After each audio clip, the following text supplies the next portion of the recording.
जो भी काम हो, चाहे घर का हो या बाहर का, हम ये दोनों हाथों से ही करते हैं और ज़्यादातर काम ये हम दाहिने हाथों से ही करते हैं और इसलिए हमारे दाहिने हाथों में काम करते करते आप देखिएगा स्किन में काला एक स्पॉट पड़ जाती है जो देखने में बहुत ही ख़राब लगती है।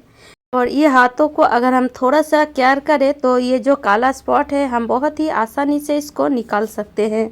तो इसके लिए आपको बाहर जाने की बिल्कुल भी ज़रूरत नहीं पड़ेगी। किचन में अक्सर हम नींबू का यूज़ करते हैं और इस गर्मी में तो हम नींबू से शरबत भी बनाकर पीते हैं और ये जो नींबू का छिलका है इसको हम फेंक देते हैं।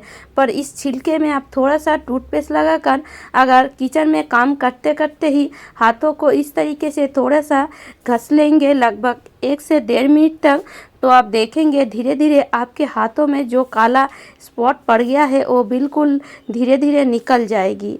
पर हाँ, इसको अगर आप 1 दिन करेंगे तो आप रिजल्ट नहीं देख पाएंगे। तो लगभग 6 से 7 दिन कीजिएगा तो आप देखेंगे आपके दोनों हाथ का जो स्किन है वो बिल्कुल आपको एक ही जैसे दिखने लगेगी।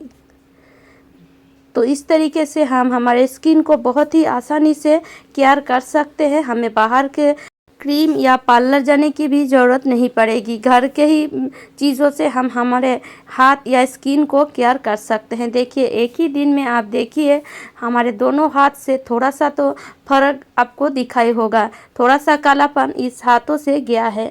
तो उम्मीद करती हूँ ये टिप्स आपको अच्छी लगी है।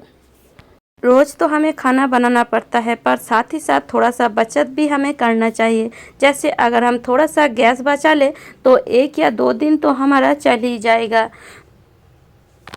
और ये गैस बचाने के लिए हमें हमारे जो गैस ओवन का बर्नर है उसका ज़्यादातर ध्यान रखना पड़ता है, क्योंकि अगर ये बर्नर ठीक से नहीं जलेगा तो गैस ज़्यादा खर्च होती है। तो इसलिए आप गैस ओवन का जो बर्नर है उसको ज़रूर ध्यान में रखें। तो गैस ओवन का जो बर्नर है आज हम उसको क्लीन करेंगे। वो क्लीन रहेगा तो हमारा जो गैस है वो ठीक ठाक जलेगी, इससे हमारा गैस की भी बचत होगी। तो इसके लिए एक बर्तन में थोड़ा सा गुनगुना पानी लेंगे, उसमें देखिए मैंने बहुत सारे नींबू के छिलके डाल दिए हैं। इस गर्मी में ज़्यादातर हम शरबत बनाकर पीते हैं, नींबू पानी पीते हैं, तो नींबू के छिलके तो हमारे किचन में होता ही है। तो इस नींबू के छिलके को आप बिल्कुल भी ना फेंकें, इस तरीके से यूज़ करेंगे तो ये छिलके भी काम में आ जाएगी और हमारा चीज़ों भी क्लीन होने लगेगी। तो देखिए नींबू के छिलके को आप इस गर्म पानी में डाल दें, साथ ही साथ थोड़ा सा टूथपेस्ट, पानी को अच्छी तरीके से मिलाएंगे जिससे टूथपेस्ट थोड़ा सा घुल जाए। अब हम ये जो हमारा बर्नर है उसको इस पानी में डालकर लगभग आधा घंटा छोड़ देंगे। आधा घंटा छोड़ने के बाद आप ये बर्नर को क्लीन कर लीजिए। अगर पानी बहुत गर्म है तो थोड़ा सा ठंडा कर लीजिए और इस तरीके से जो नींबू की छिलके है उस नींबू की छिलके से ही आप ये बर्नर को क्लीन कीजिए। आप देखेंगे आपका जो बर्नर है बिल्कुल नए के जैसा चमकने लगेगी। अगर ये बर्नर पीतल का है तो बहुत ही ज़्यादा चमक इस बर्नर में आ जाएगी, और लोहे के है तो ये तो अच्छी तरीके से क्लीन हो जाएगी, पर हाँ लोहे के होने के कारण चमक नहीं आएगी। तो इस तरीके से आप बहुत ही आसानी से घर के ही चीज़ों से आप आपके किचन के कई सारे सामान को क्लीन कर सकते हैं। जैसे इस तरीके से अगर आप बर्नर को क्लीन करेंगे तो आपका जो गैस है वो थोड़ा सा तो बच ही जाएगा, क्योंकि बर्नर अगर क्लीन रहेगा तो हमारा गैस भी ठीक ठाक निकलेगा। इससे हमारे जो खाना है वो जल्दी बन जाती है। तो उम्मीद करती हूँ फ्रेंड्स आज का ये टिप्स आपको अच्छी लगी है। और तीसरे टिप्स के लिए एक प्लेट में हम ले लेंगे 2 चम्मच बेसन, साथ ही साथ इसमें हम डालेंगे थोड़ा सा डिटर्जेंट पाउडर, और साथ ही साथ इसमें और एक चीज़ हम डालेंगे वो है तीखा हरा मिर्च। बिल्कुल जो तीखा हरा मिर्च है वही को आपको लेना है, और 4 से 5 इस तरीके से आप तीखा हरा मिर्च लेकर एक खमादिस्ता में इसको अच्छी तरीके से कूट लीजिए, जिससे हरा मिर्च का जो तीखापन है वो बिल्कुल बाहर निकल कर आए। और इससे हम ये क्या काम करेंगे आप पूरा वीडियो को देखते रहिएगा तो आप ज़रूर समझ पाएंगे। और ये बहुत ही बढ़िया एक टिप्स है जिससे आपके घर के कई सारे समस्या को दूर करेगी। तो देखिए हमने जो हरा मिर्च है उसको अच्छी तरीके से कूट लिए हैं। अब हम ये हरा मिर्च को एक चम्मच की मदद से निकालेंगे और बेसन और डिटर्जेंट पाउडर में ये हरा मिर्च को डाल देंगे। और अब हम ये तीनों चीज़ों को पहले अच्छी तरीके से मिलाएंगे। अच्छी तरीके से एक चम्मच की मदद से ही मिलाइएगा। हाथों से अगर मिलाएंगे तो आपके हाथ भी जल सकती है, तो इसलिए आप चम्मच से ही ये सारी चीज़ों को पहले अच्छी तरीके से मिला लीजिए। फिर हम इसमें थोड़ा थोड़ा पानी डालेंगे और एक बैटर तैयार करेंगे। थोड़ा थोड़ा पानी डाल के ही ये बैटर को हमें तैयार करना है। बहुत ज़्यादा पतला नहीं होगा और बहुत ज़्यादा मोटा भी नहीं, तो इसलिए आप थोड़ा थोड़ा पानी डालिए और इस तरीके से एक चम्मच की मदद से पानी में सारे चीज़ों को मिलाए। तो देखिए इस तरीके से हमारा एक बैटर तैयार हो गया है। हमने यहाँ बेसन का यूज़ किए हैं, आप चाहें तो गेहूं का आटा या मैदा का भी इसमें यूज़ कर सकते हैं। तीनों चीज़ों से आप कोई भी एक इसमें यूज़ कर सकते हैं।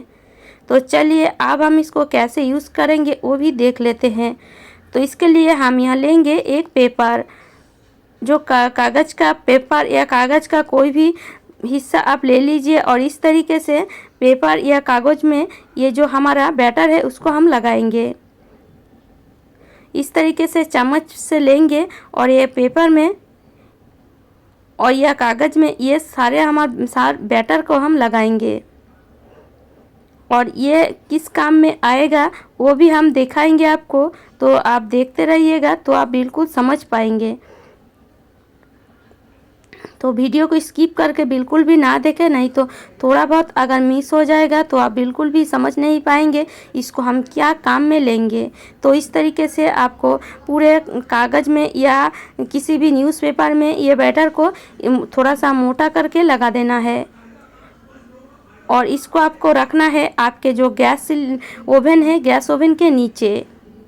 तो इस तरीके से आप गैस ओवन के नीचे ये रख दीजिए और कुछ पेपर हम इस तरीके से छोटा छोटा टुकड़ा करेंगे और इस तरीके से हाथों में मोड़कर गैस ओवन के ऊपर रखेंगे।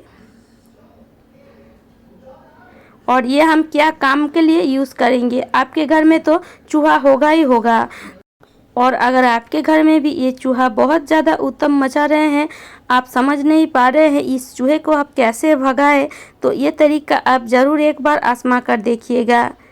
क्योंकि इसमें हमने जो चीज़ मिलाए हैं चूहा खाएगा तो तुरंत वो बाहर की तरफ भागेगा, क्योंकि जो तीखा हरी मिर्च है वो तो चूहा को बहुत ही तीखा लगती है। और जो हमने इसमें सर्फ मिलाए है वो खाकर चूहा के पेट में तो गड़बड़ी ज़रूर होगी। तो इसलिए आप इस तरीके का एक बार यूज़ करके ज़रूर देखिएगा। तो चलिए हमने यहाँ छोटा छोटा पेपर की टुकड़े को इस तरीके से मोड़ लिए हैं और अब हम इस पेपर की टुकड़े में ये जो हमारा बैटर है थोड़ा थोड़ा लगाएंगे और गैस के ऊपर 2-3 रख देंगे। क्योंकि ज़्यादातर चूहा गैस सिलेंडर के या गैस के ओवन के पास ही ज़्यादातर आते हैं, क्योंकि यहाँ उन्हें खाना ज़रूर मिलता है।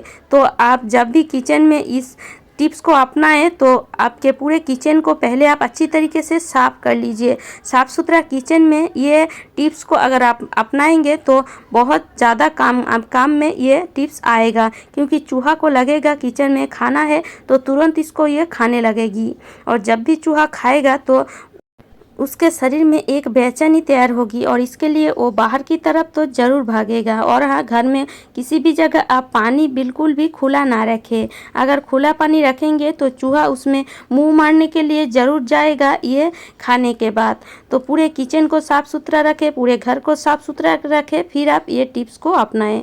तो उम्मीद करती हूँ आज का टिप्स अच्छी